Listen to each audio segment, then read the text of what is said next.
Hampton roads, traffic congestion plagues every workday. Over time, finding that fastest route between cities has made some roads major connectors, and that's the case with Elbow Road. Yeah, it's a narrow, winding street that's turned into a parkway between Chesapeake and Virginia Beach.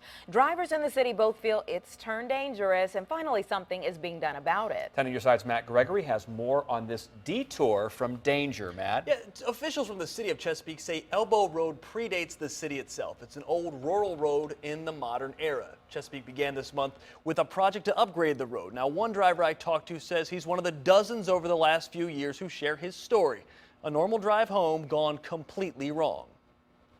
When Zach Kurtz looks at Elbow Road, he shudders to think what almost happened. It should have been a lot worse. I should not be here. Kurtz says in January he took his usual route home along Elbow Road, his throughway from Chesapeake to Virginia Beach. As he approached the first curve, going below the speed limit, he hit a bump he's passed over many times before. When I hit it, I remember my steering wheel shaking a little bit, and then the back end of my truck slid sideways. That's when Kurtz's truck flipped. The last thing I remember, I was upside down, spinning through a pole. He crawled out of the totaled truck, shaken and injured, but alive.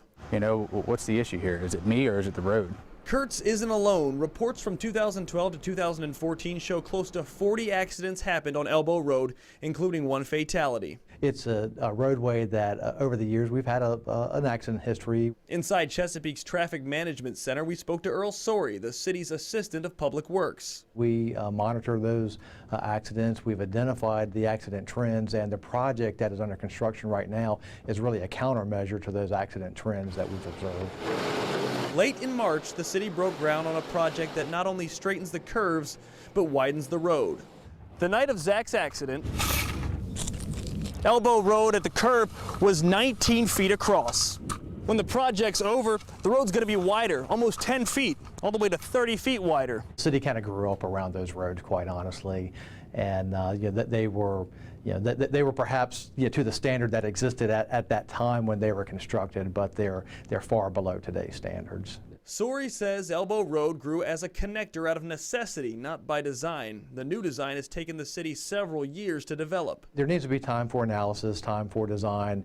There's also, there's very few projects that we're able to do that don't require real estate acquisition, and the real estate acquisition, is a process that can take some time. A fix too late for Zach Kurtz, who estimates his cost from the January accident reached close to $30,000. I mean, I'm thankful that I'm still here today, but it flat out sucks.